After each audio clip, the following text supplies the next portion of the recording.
Calista Best reporting for Kids First, age 15, and today we will be taking a look at a movie called Instant Family. So this movie follows the story of Pete and Ellie, a couple who find that there is something missing from their life, so they decide to adopt 3 siblings from the foster care system. However, they realize that they have oversimplified what it is like to not only be a foster parent, but being a parent in general.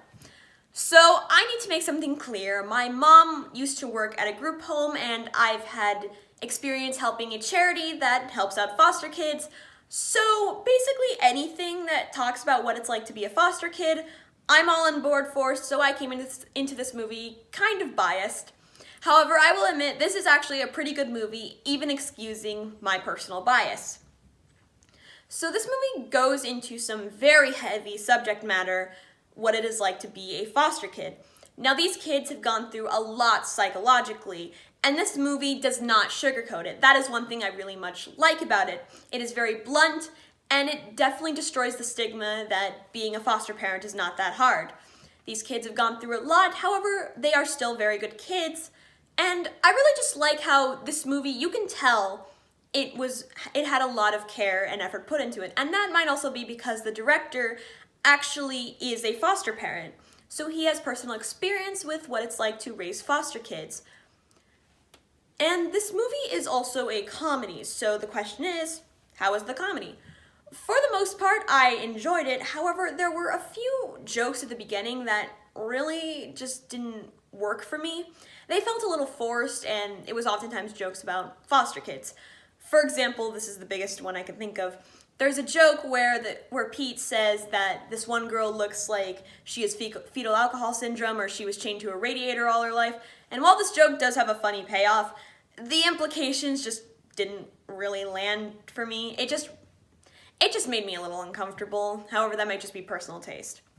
Now, there is something I do kind of have to say about the characters Pete and Ellie. They do get better towards the end of the movie. However, in the beginning, they are pretty unlikable. They're very impatient and annoying and just overall not fun to watch. I mean, yes, I understand they do get better, and I get why they act this way, because, destroying the stigma of being a foster parent is not that hard.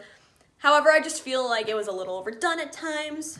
But let me just say this, when the movie gets really emotional, it really works. The acting from the kids and from the parents are incredible. Lizzie, who is played by Isabela Moner, is a particular standout. However, I must give props to Octavia Spencer, who plays one of the caseworkers, Karen. I love anything that has Octavia Spencer, so I just kind of had to shout her out because she makes every scene amazing. So that's just kind of a personal thing for me. So I would give this movie 4 out of 5 stars. I would recommend it for ages 13 to 18. And I would also recommend this movie if you are looking to become a foster parent. There are many great kids out there who've gone through a lot, and maybe becoming their foster parent can really help them out. So I would recommend looking to your local group homes if that's the case.